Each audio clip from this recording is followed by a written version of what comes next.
Today on TRIFLIX Films, we get innovative.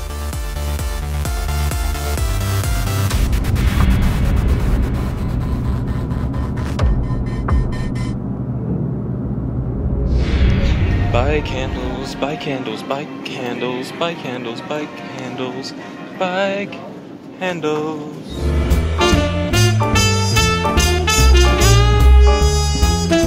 You're going to need a 1/4 inch threaded rod that will be cut to fit the buy candles. It'll be slightly larger, and I'll explain why later. You're going to need a 1/4 inch by 1 inch by 15 inch aluminum bar. You'll need 2 of those. You'll need 4 5/8 hex nuts, 2 buy candles, 2 strips of adhesive rubber. You'll need 8 1/4 inch hex nuts, 2 1/4 inch threaded bolts by a 1/2 inch long. You'll need 2 1/4 inch washers. First, we are going to cut our 1/4 inch threaded rod to be 1 inch longer than our handle. So if our handle is 6 inches long, we would cut the threaded rod to be 7, as well as cutting down the aluminum bar to be 15 inches long. Now you should have 2 threaded inch rod, roughly 7 inches, and this will be based upon how long the handlebar is. But I got these handlebars. Here we will take the 5/8 inch nut and the 1/4 inch nut and place the 1/4 inch nut inside the 5/8. Using a hammer or a press, you can push it in so that the surface is nice and flush. Take your 5/8 nut with the 1/4 inch nut inside and screw it on to your 7 inch threaded rod. The flush ends should be facing away from the center of the rod. Here we have the 15 inch aluminum bar. We need some aluminum bars. And the holes you will drill in. The holes should be roughly 1 inch from each end and one that'll be centered up. The center hole will be used to screw down your camera equipment later.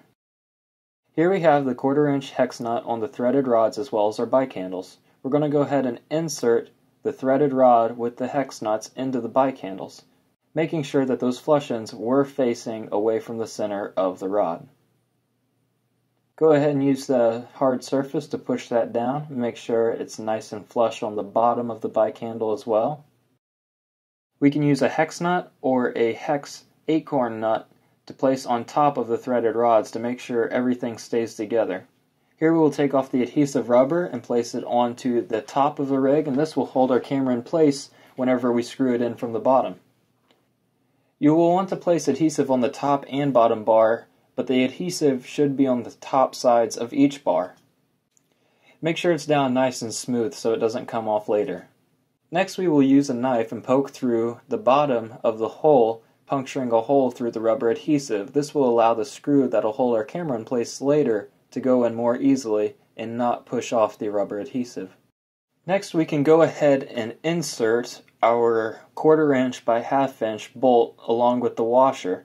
Here you can see me threading it in, which I immediately regretted after doing so. The threading makes it more difficult to attach your camera, so I highly advise drilling straight through and not using any threaded holes on the aluminum bars.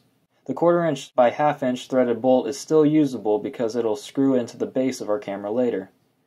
Here we are taking the X-Acto knife and cutting off any extra adhesive rubber, so whenever we screw in our 1/4 inch by 1/2 inch bolt, we don't have to worry about the adhesive popping off. We are almost complete. The model is pretty darn close, but we aren't there yet. At least not without adding attachments. Here you can see myself placing on the GoPro mount. I intended to use this rig for a GoPro on the bottom aluminum bar and on the top to place a viewfinder such as my phone, so while I'm recording I can get a good idea of what my shot looks like. Be sure to tighten down your hex nuts on the top and bottom so nothing falls off, especially if you're using an expensive camera such as a DSLR. Alright guys, now you know how to build your own cheap metal camera rig that's able to support a DSLR. And of course I couldn't have done this on my own. I want to thank Soarpix.com, which I'll have a link in the description below, as well as their YouTube channel where they originally built this camera rig. But I took it upon myself to improve it even greater, and if you stick around after this commercial break, I will show you how to improve it even further. Sponsor time! I want to personally thank Carr Design for all the sick logos they provided us with, as well as design help. Carr Design. Best design on this side of the Mississippi. Alright guys, so I said I'd give you guys a couple of tips on this. The original design made by Soarpix was only 11 inches wide and we made ours 15, and the reason for that is theirs was intended for a GoPro and I'm using mine for a GoPro, but the thing is it's a lot more versatile than that. It's pretty strong. You can actually press pretty hard, it's not going to flex. I actually tested a Canon 7D on it, and it held its weight incredibly well. And since I made it wider, I'm able to drill additional holes either in the top sides, right here, or on the bottom sides, down here. So I could actually add a couple more attachments such as lights, maybe an external microphone.